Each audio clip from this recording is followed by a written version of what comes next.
All right, ladies and gentlemen, and whoever is listening from anywhere in the world, we are here on another episode of How I Did It podcast. And with me is Michael Morgan. Michael obtained his BSc in Penn State University and is also an MBA holder from the Carnegie Mellon University. Coupled with his educational background, he has worked across financial services, oil and gas, technology, and the retail industry. He has over 15 years of experience across companies such as Amazon, Walmart, JP Morgan, Chase, and Chevron. So his ability to build and maintain his network through this educational career journey has been fruitful in his success, which is something I hope many of us are going to be picking a thing of two from today. He has a passion for teaching and inspiring others to teach, for them to achieve their goals, which has led him to write his new book, The Power of Networking. Thank you so much for joining this episode, Michael. Right. Thank you. The pleasure is mine. It's a pleasure to be on your podcast. The reason why I created this podcast was because of a personal challenge that I had. And the challenge was around when I was laid off sometime last year.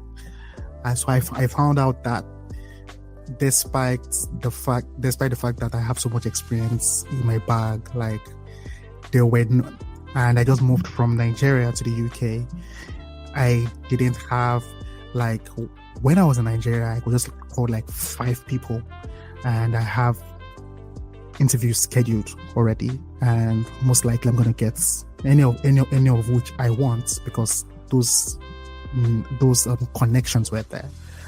But after losing my job, I noticed I didn't have that kind of safety net, which led me to create okay, after I get a job, all of my experiences in getting in a very difficult job market, I'm going to create a platform that helps people by creating. So my platform is going to be like a compendium of unique human experiences, particularly around career development and small business enterprises, essentially.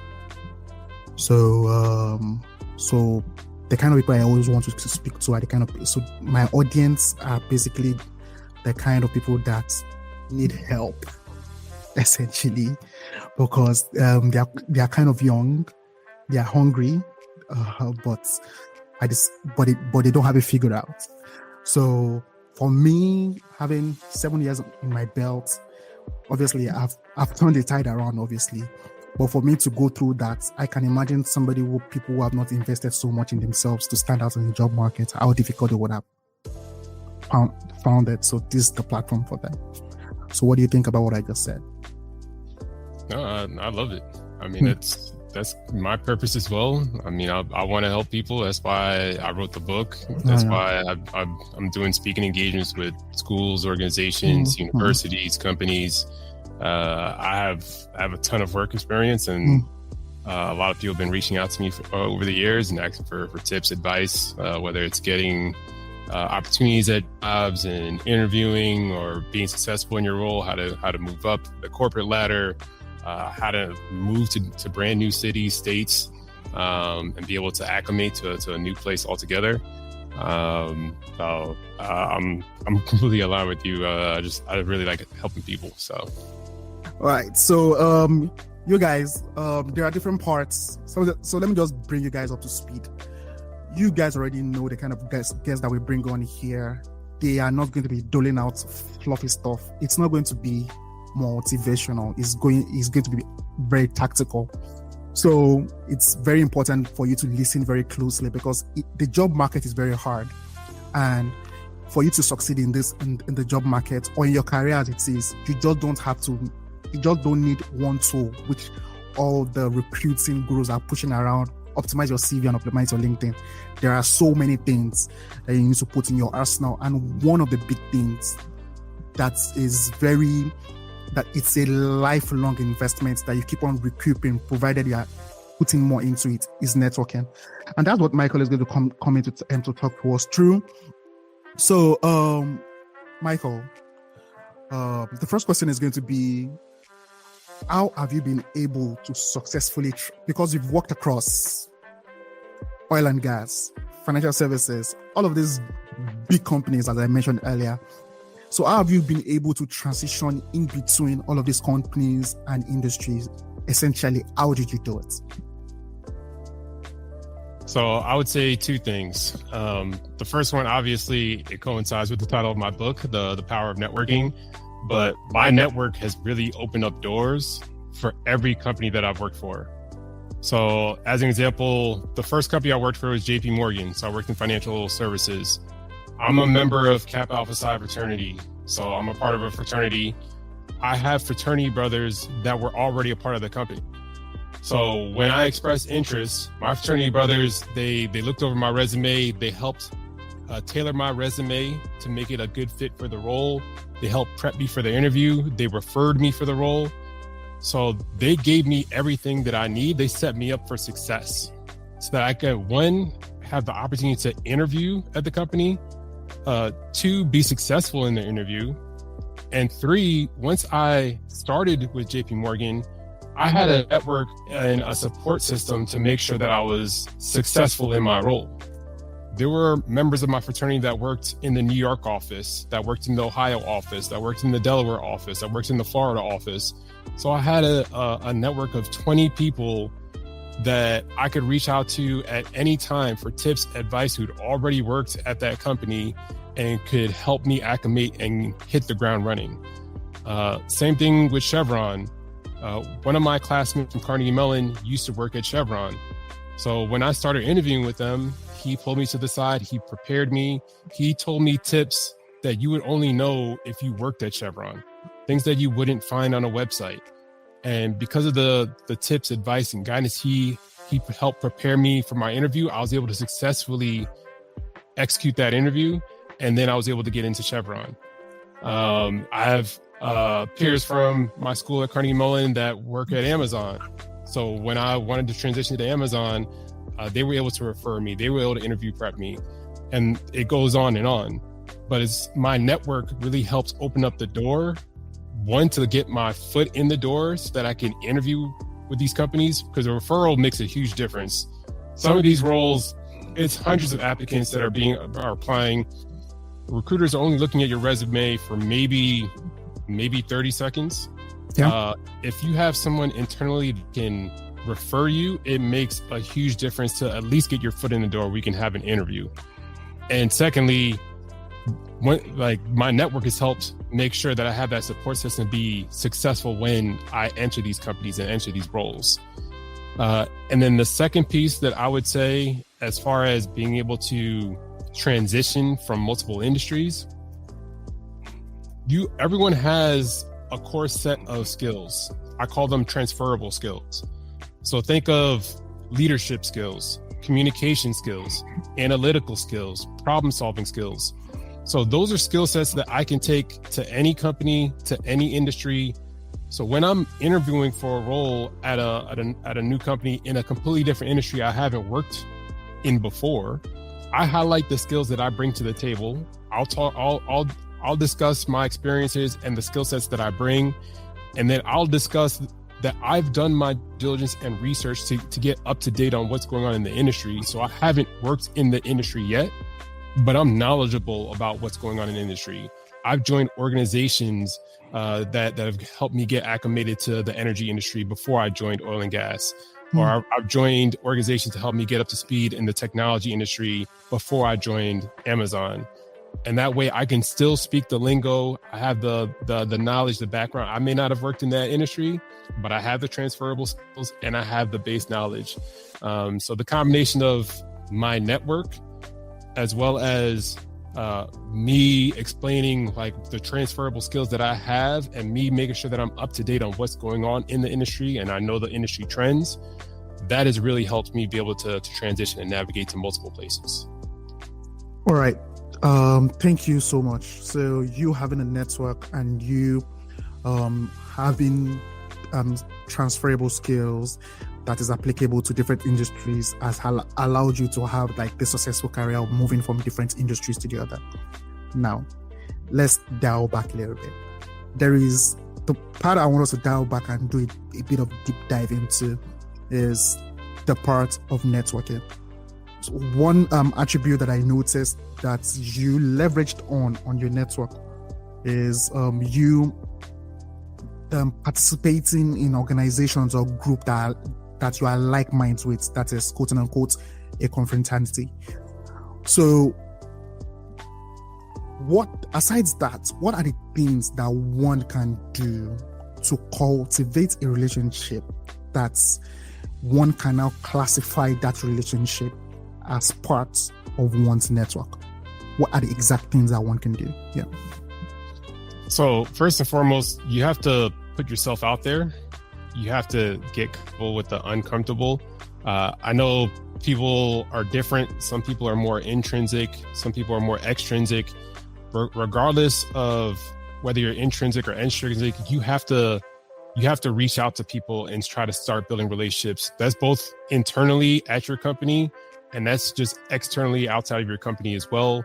So within the company, if I go into meetings and I don't know someone, I haven't had a relationship with them, after the meeting, I may reach out to them and say, hey, I noticed you in the meeting. I haven't worked with you before. I'd love to set up 30 minutes for us to have a coffee chat, just so I can learn a little bit more about your role and your background and figure out how we can better work with one another.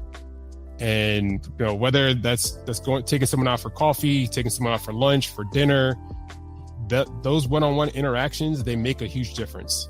And you can really start to build a relationship there. And even, I understand companies are huge. People are spread out through the country. They're spread out across the globe. Even if I don't live in the same physical city as one of my colleagues, I can set up Zoom calls. I can set up Google meetings there. So I can set up virtual meetings where I can still have that one-on-one time where we connect, and I can learn more about their role, learn more about them as an individual. What are their hobbies? What are their passions? What do they like to do for fun? So these are good opportunities with your colleagues. And then the second piece that I would say that gets overlooked a lot, it's very easy to build a new connection. It's very difficult to maintain it. So it's one thing to make a new connection with somebody, but you have to continue to follow up with them, whether that's through text messages, whether that's through phone calls, whether that's through emails, whether that's through social media. Everyone in my network, whether they're work colleagues, whether they're friends, their family, I try to reach out to them on a consistent basis. And depending on who the person is, I'll reach out to them on a different frequency.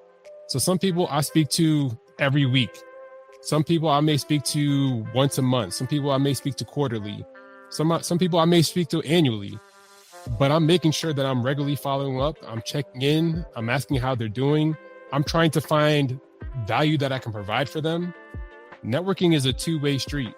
So every time I reach out to somebody, I shouldn't be asking for something for me. I should be trying to provide. You should be emphasizing the give. What can I do to assist you? Can I recommend a book that I think may be helpful for you? Can I recommend an article that I just read that I think you may like? Can I make a recommendation of places to go in a city where I've lived? Can I help refer you for a job at the company that I'm working for? Can I connect you to someone at a company I used to work for that you're interested in working at that organization? So getting to understand what people are looking for and continuing to touch base with them on a regular basis, that's how you can really build and maintain your network. Throughout my career, I've seen people will meet somebody and they'll connect with them on LinkedIn or on social media. They won't talk to them for years. And then when they need something, they say, oh, I need a job. Let me reach out to this person I met 5 years ago. And that's not good networking. You've already burned that bridge. You haven't talked to this person in 5 years. And now the first time you reach out, you're asking for something. At that point, the person feels used. But if I'm regularly reaching out to this person once every couple of months, and just checking in on them, asking them how they're doing, getting to know them as a person, trying to provide value for them. If and when I need something, it'll be that much easier to reach out to them and ask for a referral or help or whatever that you may need at that particular time. Awesome. So it's all about one, basically networking is a sense is a sense of service. So you must be willing to help and reach out. And once you've reached out successfully in different ways in which you are comfortable doing it, it's your responsibility to nurture that relationship so it doesn't burn out. For you to be able to leverage on that relationship if you need to moving forward in the future. So I think that's very clear now. But now let's now assume like you are within an establishment now, for example, and you need, because you talked about your colleague right now. You talk about your colleague, let's say you're an you are like a junior executive and you reach out to another junior executive and you guys become buddies, work buddies, quote unquote. But your work buddy might not be the guy that will move you to the next step within that same organization.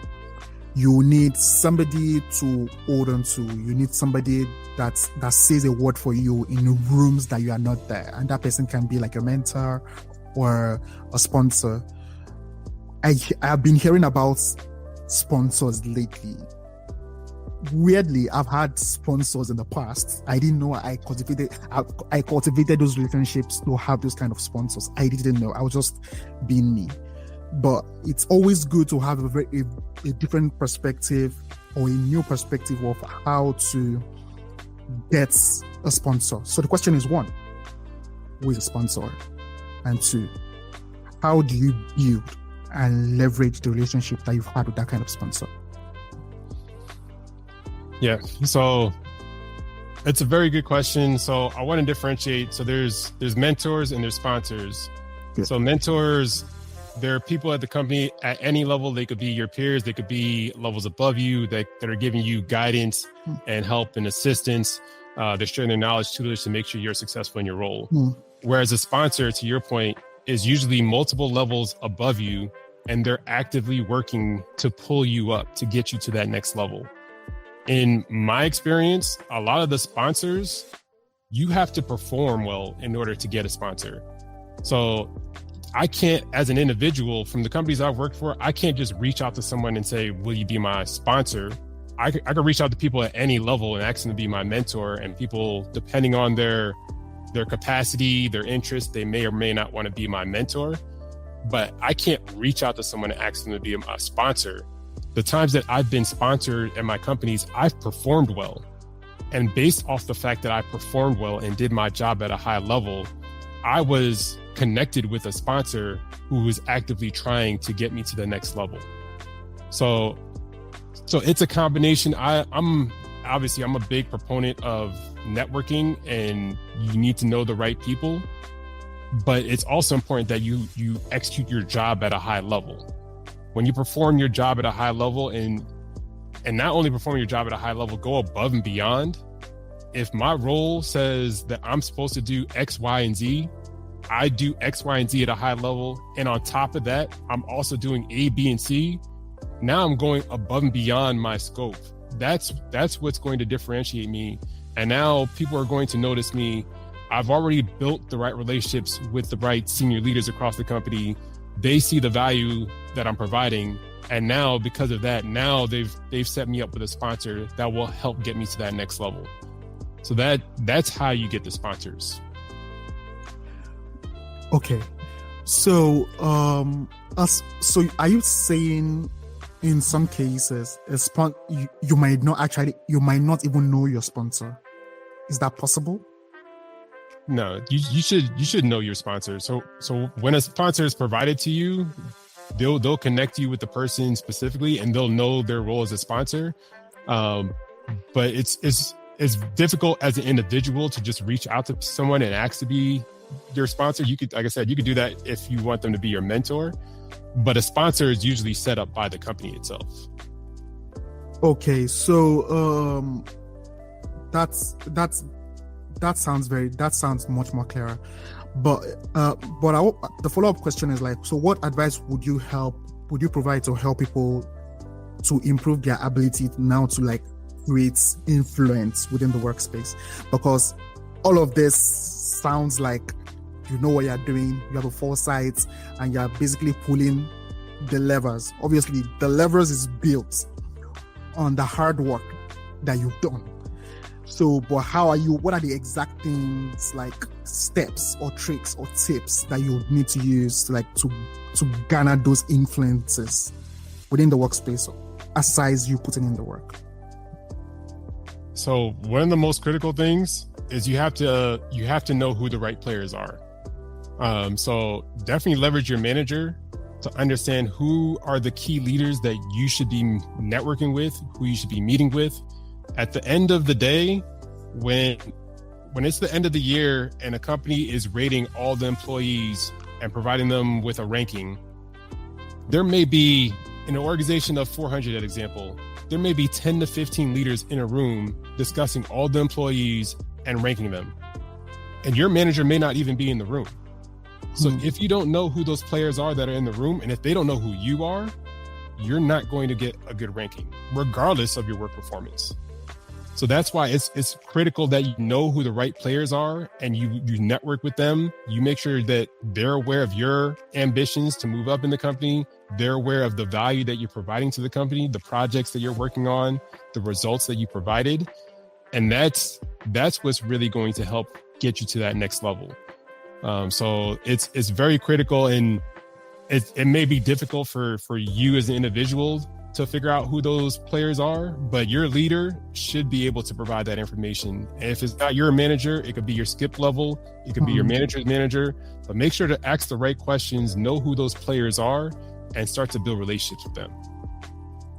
What you just said to me is visibility. Please, I would actually like you to echo the importance of visibility within the workspace. Now, let me give a scenario. There are different kind of personalities. There are some introverts, there are some ambiverts, and there are some extroverts. Based on my own observation, and I believe many people that listens to this episode will believe that there are more introverts than extroverts and ambiverts in the world. And everybody just assumes that if I can bury my head, get the job done, automatically I get rewarded for all of the effort that I put into it. And most times people really don't pay enough attention to their brand and their image within an organization. So I'd like you to really touch on the parts of brand, image, visibility within an organization, how it helps within the organization, and the potential pitfalls, if there's any, if you are somewhat considered over visible and you have a target on your back. What are the things that you need to do to avoid such pitfalls as well? Yeah, absolutely. So I completely agree. I think your brand image, it should speak for itself. So if I walk into a room and I'm a part of a meeting, people should be excited that I'm walking into the room. They should already have the mindset, oh, Mike is a part of this meeting. Mike gets things done. Mike is results oriented. Mike is analytical. Mike is process oriented. Michael is detail oriented. So if you build up your brand image to the point where people want to work with you, they want to work for you, that speaks volumes. And that's what's really going to set you apart. That's what's going to help you get to that next level. So when you're working on different projects, initiatives, you should be executing at the highest standard level, because you want to leave a good impression that when you work on something, you own it, you take it to completion, and you deliver results. So that's definitely critical. That's something that I think gets overlooked a lot. I've heard recently a lot of people use the term silent quitting, where they're essentially doing the bare minimum so that they don't get fired. which that can help you get by within a company for a year or 2 years, but that's essentially hurting your brand image. Like, people will think of you as a person that doesn't want to put their best foot forward. They're not going above and beyond. They're not putting in effort. And now if you want to transition to a new role, transition to a new company, if you want to move up, you've hurt your brand image. You're only hurting yourself if you're doing the bare minimum. So that's not what you want to do. That's not what you want to be known for. And it is a small world. There are so many times where I have transitioned companies or transition teams within the same company, and I've worked with the same people multiple times. So if someone has a bad perception of me because they've worked with me in a different role, I may not even had the opportunity to work with them again. Even my current role today, I used to work with my manager at Amazon. He switched to a new company, and when he joined this new company and he had an opening, I was the first person he thought of. And he reached out to me about an opportunity to come work for him at the company. That's because of my brand image. He thought of me so highly when he worked for me previously that as soon as he had an open role on his team, he reached out to me specifically. So yeah, the role was posted for anyone to apply. He already had me in mind to hire. And that's because of my brand image. So you always want to put your best foot forward. You want to make sure that people are thinking of you in a certain way and know what the value that you can bring. And that's going to open up the doors for opportunities. Oh, wow. The story you shared right now is a story that I'm quite familiar with as well. When I was working in an agency a couple of years ago, so there was this particular, because I'm naturally drawn into accounts that are financial services related or fintech related or tech related. When I'm put on accounts like that, my juices just get flowing. It syncs well with my personality. Not that I don't do my best for the others, but that just comes easy for me. And I was fortunate enough to work with this young man back then. He was in much junior role. And when I left the account, so I was meant to second for somebody, like replace someone that was on annual leave. So the person was going on leave for 2 weeks, and within those 2 weeks, I was able to like make an impression of myself on that particular account. And when the person that went on leave eventually left the company altogether, the client contact that I was working with specifically said, if this person is leaving, I want this person to replace this person, me to replace that person on the account. And okay, I'll do it. And I went in there, gave my best. And when I was done, I just got a call. This was after the lockdown. I just got a call like, what do you think about leaving the agency? It's exhausting. I said, yeah, it's like really exhausting. Would you like to work with me? And this was like a publicly traded bank in Nigeria. It's huge. It's a very huge position. And so it was gathering a team, and he needed somebody to be able to take care of that team whilst he's able to focus on more strategic matters within the organization. So he brought me in, and I was able to do that for like a year and a half before I moved into the UK. So it's very important. People oftentimes don't understand the kind of image that you put out there, and the reality is that the image might actually not be who you actually think you are. But that's why they call it perception, because image is not real.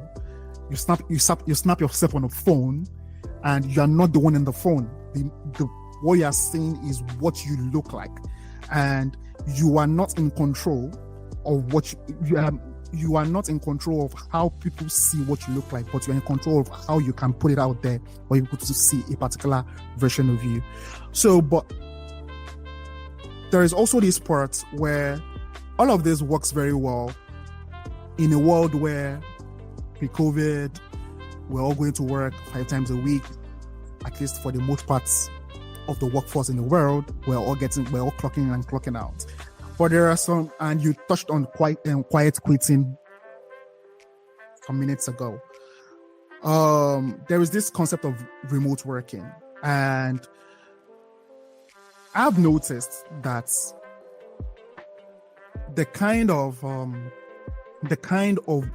the kind of attention that you get, especially when you put in work remotely, is very different from when you do it physically. For some reasons, I don't know the reason why. Sometimes it might be overstated. Sometimes it might be underappreciated. But what I know is that oftentimes it's not always at par. That's this person. We have a remote based team or a remote employee. So what are the things that, despite remote work, like now, we're working by this time. We're working by this time of the day. What are the things as an employee that you would recommend for somebody who works remotely, and for them to be able to get as much attention, as be able to shine and be much more successful in the role, and not look like they're on a beach in Zanzibar and they're having a good time and business is they're just taking salaries? What are the things that you can do that cleans up that perception of them not being lazy and make them appear, and obviously but appear successful in the role? Yeah, absolutely. I actually love this question. I'm in a remote role right now.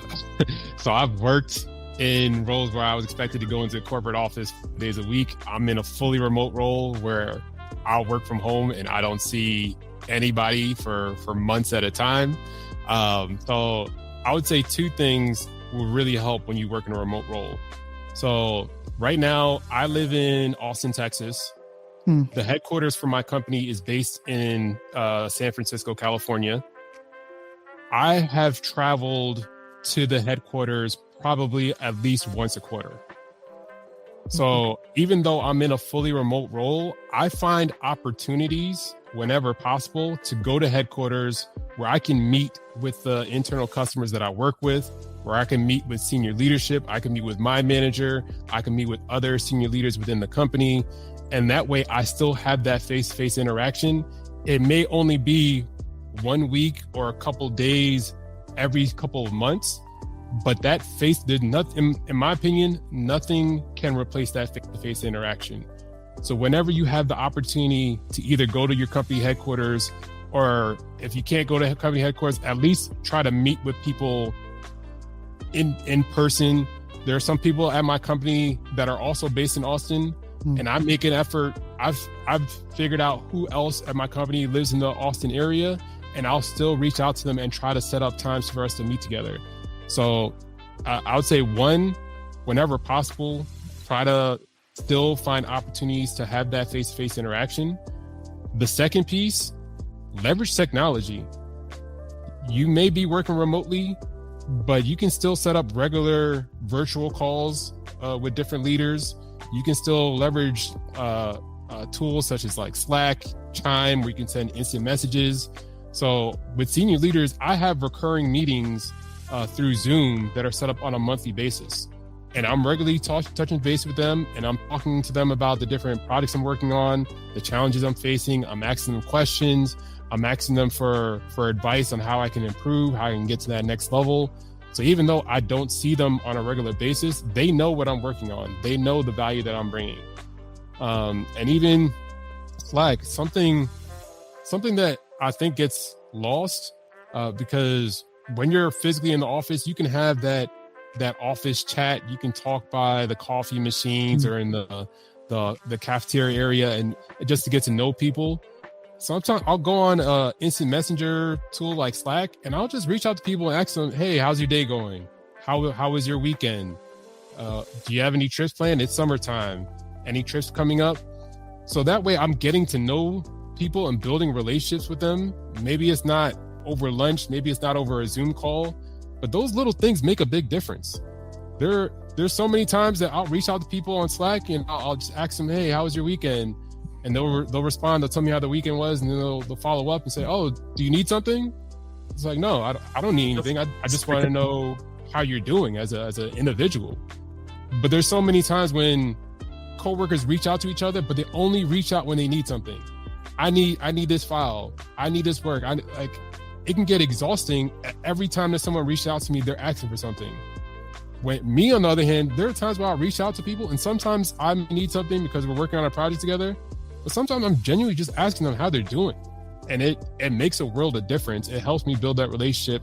It helps give me that interaction. So I'll say a combination of, one, whenever possible, have that face-to-face interactions if you're allowed to travel and go to headquarters, or if you know other people at your company that live in the same city as you. And the two, leverage technology, set up video calls, leverage the instant messenger tools, and that way you can regularly have those communications and build those relationships. So two things: you can leverage the physical aspect of it if you can, but if you're unable to do that, use technology. There is something I would like to drop off here for the audience if all of these things that we discussed today. First of all, you need to post, like, share, and subscribe. I forgot to mention that it's very important for the video. But all of these things that we've mentioned today, many people oftentimes don't understand that a whole lot of us are not doing it. It's like the moment you are doing this, you are like a unicorn, even if it's just one of the strategies or one of these tactics that you're doing, that you have chosen to implement for the remaining half of the year, for the next 2 quarters. Just one thing, if it's just a random "how are you doing" message to anybody whom you genuinely care about within the organization that you're working for, it goes a long way. Because if you want to know if people are doing it, how many times have you been in an organization where someone just randomly, not your manager, someone randomly messages you that, "Hi, how are you doing?" Is to show you that you might listen to it on a free podcast. You feel it's just one free piece of information that you're just listening to while you're working out. But as minute as it might sound, nobody's doing it. And if you take just 1 or 2 out of everything that Michael has said today, it's just going to like take you to a different level that you were not at if you are not doing it at all. So it's very important. So thank you so much. Thank you so much, Michael. And so this is the part where I want to get to know what your work is like a little bit. So you wrote the book, The Power of Networking. Please, I know by the time you're done talking, people will be interested. So you're going to tell us where they're going to get the book and things like that. Just give us like a few other things within networking that is in the book, obviously, but that you feel will be beneficial to people, so that they can go in there and go in there and pick up the book in whatever version that's available. Yeah, thank you. Yeah, of course. So the book is available on all platforms. If you want the paperback version, it's available on Amazon. If you want the audiobook, it's available on Spotify. It's available on Audible. If you want the ebook, it's available on Kindle. It's available on Barnes & Noble. So any platform that you're looking for is called The Power of Networking. My name is Michael V. Morgan. And then as far as the content of the book, a huge component of it is obviously on building and maintaining relationships. And that's relationships both in school, that's the relationships in your workplace. There's different opportunities between going to conferences, joining organizations. There are organizations internally within companies. Most companies have employee resource groups. So they'll have a Black employee network, an Asian employee network, a Hispanic employee network, a women's network. So you can join groups within your company. You can join groups that are outside your company but are industry specific, groups that are for the technology industry, oil and gas industry, if depending on your function, if you're in finance, if you're in supply chain, if you're in marketing, there are specific groups that can tailor. So there's a lot of different ways that you can meet individuals, whether it's within your school, within your company, or just generally in your industry, in the world, in people that are within your city. So I really dive into how you can identify those right groups to join, how you can put yourself out there to meet individuals, build those networks, maintain those networks. And on top of that, within the book, I get into how to navigate workplace challenges, how to interview well so that you can land roles, how to excel in your role so you can get advanced and move to the next level. So there's a ton of tips, guidance throughout the book. The reason I put the book out there is because I like to help people. So I'm here to help everyone, and I want to see people achieve their goals. So I'd love to get feedback from the audience, and I hope that everyone is happy when they read the book. All right, thank you so much, Michael. That sets the power of networking. Please go to Spotify and go check the audio version, or if you want a paperback where you want that traditional feel in your hands, you can go onto Amazon and search for The Power of Networking by Michael V. Morgan. Thank you so much, Michael. So just one a much more relaxed question. That gets into the end of it. So what's like your biggest irk in networking when you see people do and you be like, brother, ew, what's that? Like the biggest thing that I like, that I appreciate when I see? Nope. That's the opposite. The opposite, yeah. Oh. Yeah, I would say what I highlighted earlier. Like, I've worked for a lot of great companies between Chevron, Amazon, Walmart, JP Morgan, and there will be people in my network that I haven't talked to in 10 years. And the second I update my LinkedIn and show that, I'm now at Amazon, now I'm at Walmart, and I'll get flooded. Everybody wants with messages like, I want to work at Amazon. Can you refer me? It's like, I haven't talked to you in 10 years. Like, like this is the first thing that you reach out and say. It's just not good networking. To me, it's bold. The audacity to not speak to someone for 10 years, and the first time you reach out to them, you're asking for me to refer you. So that's one of my pet peeves. That's one of the things that I talk about, where it's important to maintain those relationships. Yeah. Like if I had spoken to the people for consistently every year for 10 years, and then they ask me for a favor, yes, of course, I'll help out and I'll look out for you. But if I haven't talked to you in that long, and the first thing that you say is not even, hey, how are you doing? How have you been? It's, what can you do for me? It's just burning a bridge. Yeah. Mine would be when someone pretends to care.